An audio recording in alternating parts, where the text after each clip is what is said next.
सफ़र online platform में सभी छात्रों का स्वागत है। आज हम सब यूजीसी नेट में फिजिकल ज्योग्राफी की जियोमॉर्फोलॉजी की यूनिट से अभी तक जितने भी क्वेश्चन बने हैं आपके पेपर में, उन सभी क्वेश्चनों को सॉल्व करते हुए चलेंगे। जो ये क्वेश्चन सॉल्व करने की श्रृंखला है, ये आपकी फिजिकल ज्योग्राफी से स्टार्ट हो रही है, जियोमॉर्फोलॉजी से। जियोमॉर्फोलॉजी में अभी तक जितने भी क्वेश्चन पूछे गए हैं, उन सारे क्वेश्चन को सॉल्व करेंगे। उसके बाद आपका फिजिकल ज्योग्राफी का सेकंड यूनिट आता है, क्लाइमेटोलॉजी। उसमें भी जितने क्वेश्चन बने हैं उन क्वेश्चनों को सॉल्व करेंगे। और उसके बाद थर्ड यूनिट आपकी आती है, ओशनोग्राफी, समुद्र विज्ञान। उन सारे क्वेश्चनों को सॉल्व करते हुए चलेंगे। जैसा कि देखेंगे कि आप यूजीसी नेट में 10 यूनिट हैं, तो 10 यूनिट में अभी तक जितने भी क्वेश्चन आपके बने गए हैं, उन सारे क्वेश्चनों को आपको इसी चैनल पे सॉल्व कराया जाएगा। अगर आप लोग नए होंगे तो चैनल को सब्सक्राइब कर लेंगे। चलेंगे हम लोग जियोमॉर्फोलॉजी का एक क्वेश्चन है, फर्स्ट ही यूनिट है आपकी, तो उस क्वेश्चन को हम लोग सॉल्व करेंगे। चलेंगे अपने क्वेश्चन पे। आपका पहला क्वेश्चन है, सैन एंड्रयूज भ्रंश निम्नलिखित में से किसका उदाहरण या घोतक है? बेनियाब क्षेत्र, पट्टिका प्लेट का रचनात्मक मार्जिन, पट्टिका प्लेट का विध्वंसक मार्जिन, पट्टिका प्लेट का कंजर्वेटिव मार्जिन। इसमें आपका डी ऑप्शन सही हो जाएगा, पट्टिका प्लेट का कंजर्वेटिव मार्जिन। चलेंगे नेक्स्ट क्वेश्चन पे। नेक्स्ट क्वेश्चन आपका है, निम्नलिखित में से कौन से हिमगाह प्राकृतिक रूप से सर्वाधिक विनाशकारी होते हैं? तो कौन से होते हैं? अद्रीण हिम, पट्ट, चूर्णी हिम, आर्द्र हिम। तो कौन सा हो जाएगा? बी ऑप्शन आपका सही हो जाएगा। कौन सा? बी, पट्ट। चलेंगे अगले क्वेश्चन पे।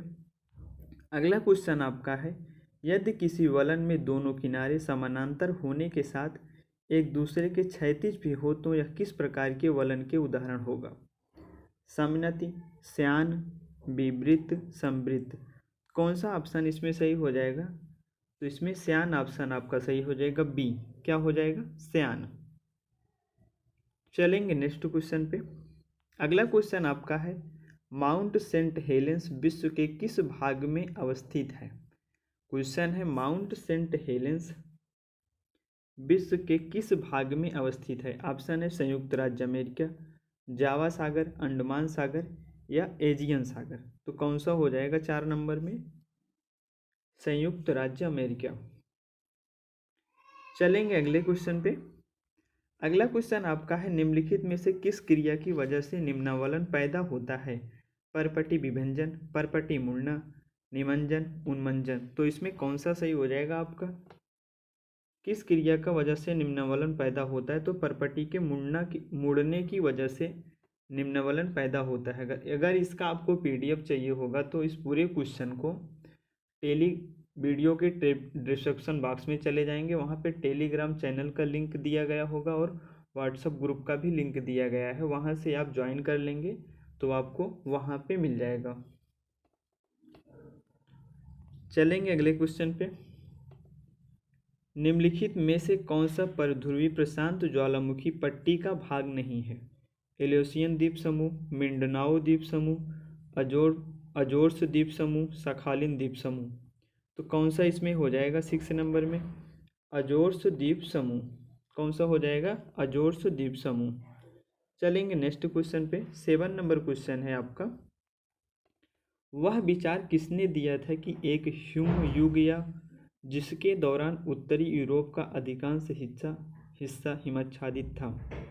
W.M. Davis, L Agassiz, W. Penck, AC Ramsay. तो कौन सा हो जाएगा 7th नंबर में? L Agassiz. क्या हो जाएगा? L Agassiz. चलेंगे अगले क्वेश्चन पे। अगला क्वेश्चन है, एक रूपतावाद का सिद्धांत किसने दिया था?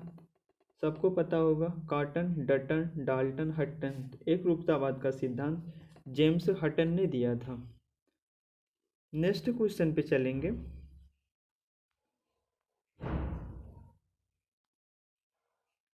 नेक्स्ट क्वेश्चन आपका है, निम्नलिखित विकल्पों में से कौन सा सक्रिय ज्वालामुखी के विश्व वितरण के सही ढंग से वर्णित करता है? ऑप्शन ए, यह युवा मोड़दार पर्वत श्रृंखला से संबंध पाए जाते हैं। यह नदी के बाढ़ वाले मैदान में होते हैं। यह पुराने छायित पहाड़ की श्रृंखला में संबंध रखते हैं। यह समुद्र बेसिन के आसपास श्रृंखला बनाने की अभिमुख होते हैं। कौन सा हो जाएगा इसमें? डी ऑप्शन सही हो जाएगा। यह समुद्र बेसिन के आसपास श्रृंखला बनाने के अभिमुख होते हैं। चलेंगे अगले क्वेश्चन पे। अगला क्वेश्चन है, रिया तट निम्नलिखित में से किसका उदाहरण है? निष्प्रभावित तटरेखा, संयुक्त तटरेखा, निमग्न ऊपरी भूमि तटरेखा, उन्मज्जित ऊपरी भूमि तटरेखा। तो कौन सा हो जाएगा इसमें? निमग्न ऊपरी भूमि तटरेखा। कौन सा हो जाएगा? निमग्न ऊपरी भूमि तटरेखा। अगला क्वेश्चन आपका है, भू आकृतियों के निम्नलिखित समूहों में से कौन सी अपर्दनी विशेषताएं हैं? निश्चुताश्म, प्राकृतिक लेविस स्टैक्टाइलेस, हिमगह्वर यारडंग गार्ज धूलरंध्र, प्राकृतिक सेतु पुलिन हिमनद तारानुमा बालू स्तूप, हिमोड़ हिमगह्वर यू आकार की घाटी। कौन सा हो जाएगा इसमें? हिमगह्वर यारडंग गार्ज धूलरंध्र। क्या हो जाएगा? हिमगह्वर यारडंग गार्ज धूलरंध्र या घोलरंध्र। चलेंगे अगले क्वेश्चन पे। 12 नंबर क्वेश्चन है, सूची 1 को सूची 2 के साथ सुमेलित कीजिए, जो नीचे दिए गए कोट में सही उत्तर का चयन लिखिए। आपको मिलाना है इसमें 12 नंबर में, तो आपका कौन सा हो जाएगा? देखेंगे, जॉन पॉलिक को आप किससे मिलाएंगे? किससे मिलाएंगे आप जॉन पॉलिक को? इंट्रोडक्शन टू कंट्रोल जियोमॉर्फोलॉजी से। और स्टीफन डॉटजिल को किससे मिलाएंगे? लाइमस्टोन जियोमॉर्फोलॉजी से। C.H. क्रिकमो को किससे मिलाएंगे? The work of the river से। चार्ल्स लाइल को किसने मिलाएंगे? Principle of geology. तो आपका कौन सा हो जाएगा? 1, 2, 3, 4। पहला ऑप्शन आपका सही था। 12 नंबर में पहला ऑप्शन आपका सही था। चलेंगे 13 नंबर क्वेश्चन को देखेंगे।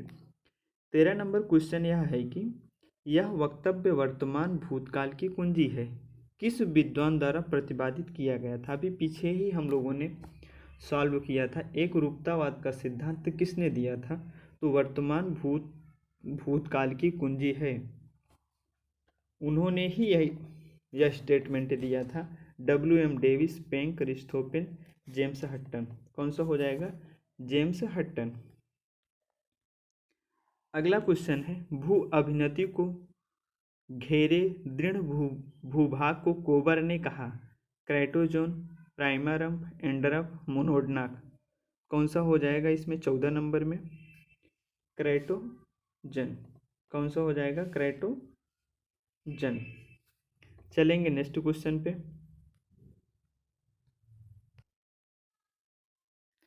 अपर्दन की प्रक्रिया में विलयन के द्वारा पदार्थ का अपनयन रिमूवल कहलाता है। ऑप्शन है अपघर्षण, सन्निघर्षण, संचरण, अदाखतन। तो इसमें कौन सा ऑप्शन आपका सही हो जाएगा? 15 नंबर क्वेश्चन में अपर्दन की प्रक्रिया में विलयन के द्वारा पदार्थ का अपनयन रिमूवल कहलाता है। क्या कहलाता है? संचरण। संचरण, सी ऑप्शन आपका सही हो जाएगा। चलेंगे नेक्स्ट क्वेश्चन पे।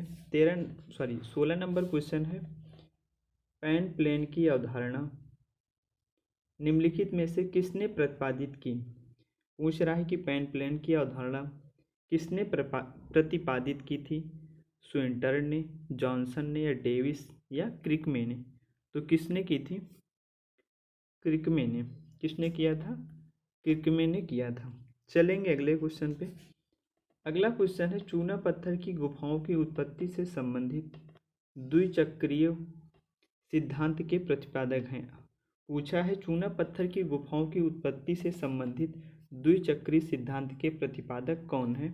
ऑप्शन है स्विंटर्न, गार्डनर, W.M. डेविस, या मैलेट। कौन सा हो जाएगा इसमें 17 नंबर में? तो आपका सी ऑप्शन सही हो जाएगा, W.M. डेविस ने दिया था। चलेंगे अगले क्वेश्चन पे। अगला क्वेश्चन आपका है, भू अभिनति की अवधारणा किसने प्रतिपादित की थी? पूछ रहा है भू अभिनति की अवधारणा किसने प्रतिपादित की थी?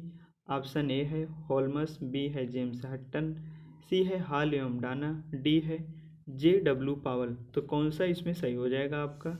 हॉल एवं डाना। किसने दिया था भू अभिनति की अवधारणा? हॉल एवं डाना ने। अगला क्वेश्चन है कॉस्मोग्राफी शब्द का प्रतिपादित और उसे यूरेनोग्राफी और ज्योग्राफी में विभाजित किसने किया? Ritter, Peschel, Humboldt, Varenius. Cosmography शब्द पूछा है, इसमें किसने प्रतिपादित किया था? यूरेनोग्राफी और ज्योग्राफी में विभाजित किसने किया था?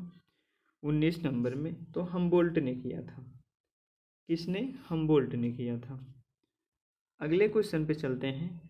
गुटेनबर्ग असंतता किसके बीच पाई जाती है? पपड़ी और प्रवार, प्रवार और कोड, ऊपरी क्रोड और निचला क्रोड, ऊपरी प्रवार और निचला प्रवार। तो 20 नंबर में आपका कौन सा सही हो जाएगा? प्रवार और क्रोड। अगले क्वेश्चन पे चलते हैं। अगला क्वेश्चन आपका है नदी समतल की अवधारणा किसने प्रतिपादित किया था?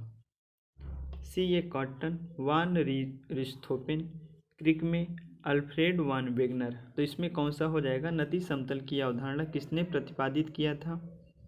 बताएंगे 21 में क्रिकमे ने किया था। किसने? क्रिकमे ने किया था।